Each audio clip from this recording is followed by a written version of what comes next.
Tema renungan firman Tuhan untuk renungan hari ini adalah menghormati jabatan hamba Tuhan dan akibat tidak menghargainya. Ayat Alkitab yang kita baca sesuai bacaan Sabda Bina Umat GPIB hari ini adalah dari 2 Raja-Raja 2 ayat 23 sampai ayat 25 yang berbunyi sebagai berikut. Elisa pergi dari sana ke Betel. Dan sedang ia mendaki, maka keluarlah anak-anak dari kota itu, lalu mencemoohkan dia serta berseru kepadanya, "Naiklah botak, naiklah botak!" Lalu berpalinglah ia ke belakang, dan ketika ia melihat mereka, dikutuknyalah mereka demi nama Tuhan. Maka keluarlah 2 ekor beruang dari hutan, lalu mencabik-cabik dari mereka 42 orang anak. Dari sana pergilah ia ke Gunung Karmel, dan dari sana pula kembalilah ia ke Samaria. Demikian bacaan Alkitab hari ini. Haleluya!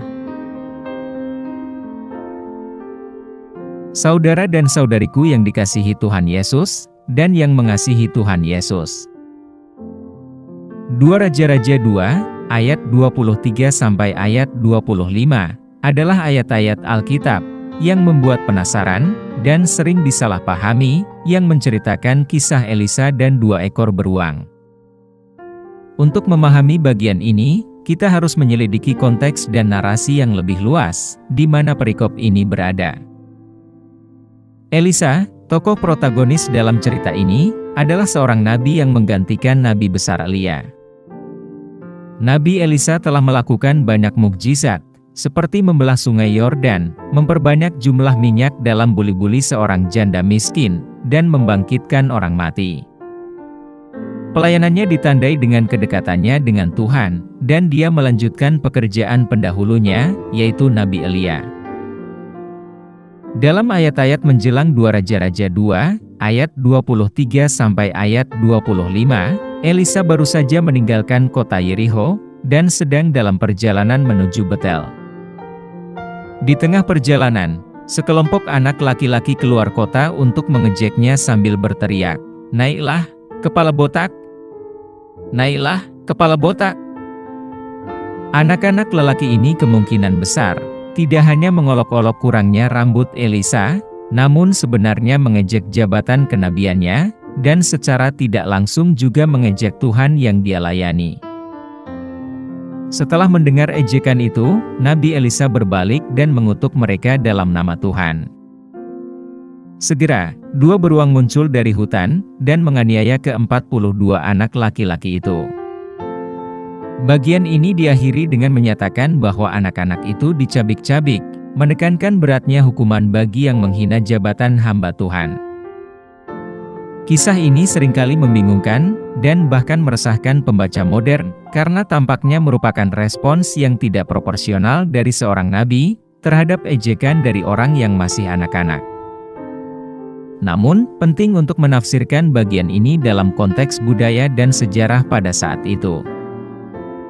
Para nabi dalam perjanjian lama dipandang sebagai wakil Tuhan, dan harus diperlakukan dengan hormat. Mengolok-olok seorang nabi merupakan pelanggaran serius, dan kutukan Elisa, meskipun terkesan kasar, merupakan cerminan dari beratnya konsekuensi dari sikap tidak hormat yang ditunjukkan kepada seorang hamba Tuhan yang soleh. Ringkasnya, 2 Raja-Raja 2, ayat 23 sampai ayat 25, menggambarkan pentingnya menunjukkan rasa hormat kepada para utusan pilihan Allah, dan berfungsi sebagai pengingat akan pentingnya rasa hormat, atau menghargai seorang hamba Allah. Ini adalah sebuah episode yang unik dan menggugah pikiran dalam Alkitab, yang jika dipahami dalam konteks sejarah dan budaya pada masanya, akan memberikan pelajaran berharga tentang konsekuensi dari tidak menghormati orang-orang yang mewakili otoritas Allah. Apa pesan Tuhan untuk kita yang hidup di masa kini? Narasi bacaan ayat Alkitab hari ini menggarisbawahi pentingnya menghormati posisi hamba-hamba Allah, dan konsekuensi serius yang akan terjadi jika kita mengabaikan otoritas yang mereka wakili. Elisa, sebagai nabi Tuhan, adalah utusan ilahi yang memiliki otoritas. Ejekan sekelompok pemuda terhadap Elisa, lebih dari sekedar ejekan. Hal ini merupakan bentuk rasa tidak hormat yang mendalam, terhadap Tuhan yang ia sembah, dan jabatan suci yang ia pegang. Sebagai tanggapan, Elisa mengucapkan sebuah kutukan, dan 2 beruang muncul, menimbulkan konsekuensi yang parah terhadap para pencemooh.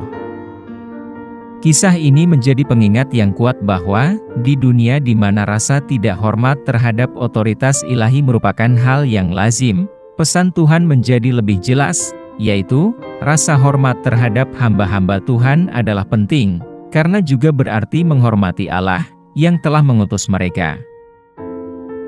Dalam konteks saat ini, kita dapat mengambil beberapa pelajaran penting dari ayat ini.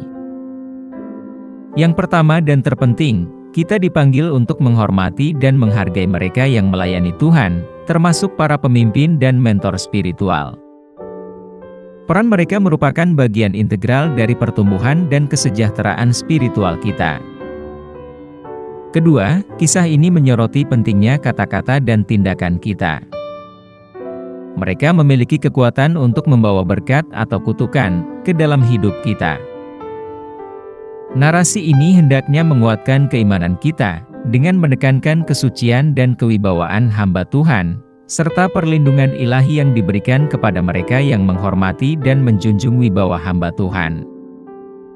Dengan menerima pesan ini, kita dapat menumbuhkan budaya menghormati otoritas, dan saling menghargai, yang pada akhirnya memperdalam hubungan kita dengan Tuhan, dan juga satu sama lain. Dengan melakukan hal ini, kita dapat mewujudkan masyarakat yang lebih harmonis dan kaya secara spiritual, yang ditandai dengan nilai-nilai penghormatan bagi mereka yang bertugas sebagai duta-duta Tuhan.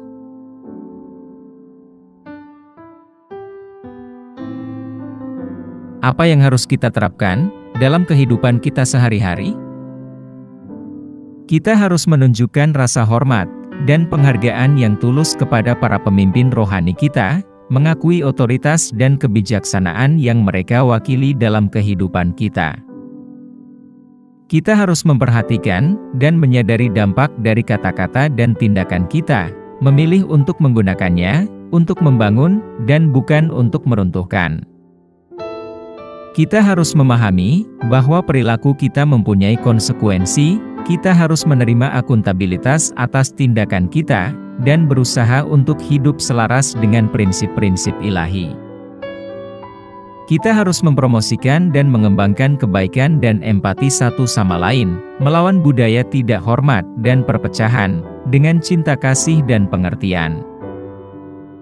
Kita harus mengajarkan dan memberi teladan rasa hormat terhadap otoritas, memupuk budaya hormat, mulai dari keluarga, komunitas dan di gereja kita. Mari kita berdoa. Tuhan Yesus, kami datang ke hadapan-Mu dengan hati penuh rasa syukur atas pelajaran yang kami dapatkan hari ini. Mampukan kami untuk menerapkan ajaran-ajaran ini dalam kehidupan kami sehari-hari. Beri kami kebijaksanaan untuk menghormati dan menghargai mereka yang menjadi utusan-Mu, dan semoga kami memperhatikan kata-kata dan tindakan kami. Tanamkan dalam diri kami keinginan untuk mengedepankan kebaikan dan empati, membangun budaya cinta dan hormat. Tuhan, bantulah kami untuk mempertanggungjawabkan perbuatan kami, dan menjadi teladan nilai-nilai ini bagi generasi mendatang. Di dunia yang sering ditandai dengan rasa tidak hormat dan perpecahan, marilah kita menjadi mercusuar sinar kemuliaan-Mu. Kami pohonkan doa ini dalam nama Yesus Kristus, Tuhan dan Juru Selamat kami. Amin. Kiranya Tuhan menguatkan kita, dan kasih karunia Tuhan Yesus menyertai kita.